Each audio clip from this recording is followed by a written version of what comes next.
हरियाणा विधानसभा चुनाव के ठीक पहले 5 बार की विधायक किरण चौधरी अपनी बेटी श्रुति चौधरी के साथ कांग्रेस छोड़ बीजेपी में शामिल हो गईं।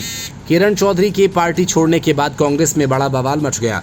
किरण चौधरी के बीजेपी में जाने से सिरसा सीट से सांसद कुमारी शैलजा काफी खफा दिखी। उन्होंने नाम लिए बिना पूर्व सीएम और कांग्रेस नेता भूपेंद्र हुड्डा पर निशाना साधा। शैलजा ने कहा कि मां बेटी के साथ अन्याय हुआ।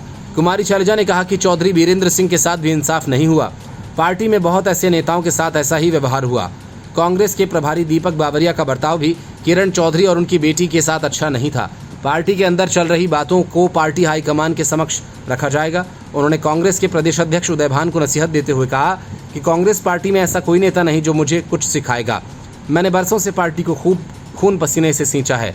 हमने कभी भी पार्टी को छोड़ने की बात नहीं की। पार्टी को छोड़ने की बात न ही कभी सोची और न ही कभी सोचेंगे। पार्टी में हम गर्दन उठा कर चलते हैं।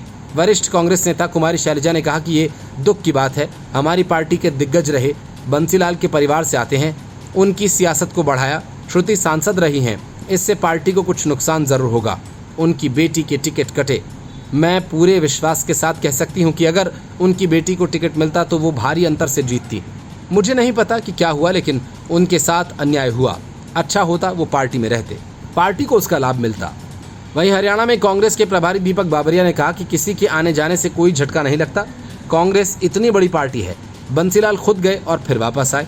हो सकता है हरियाणा कांग्रेस के समीकरण उनके अनुकूल न हो, उनका जाना दुर्भाग्यपूर्ण है।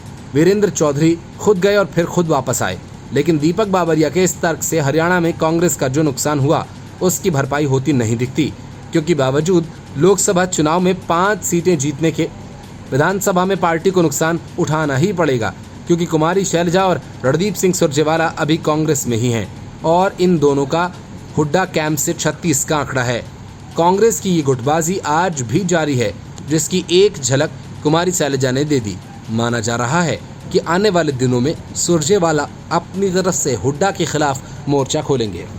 Bureau report, news of India.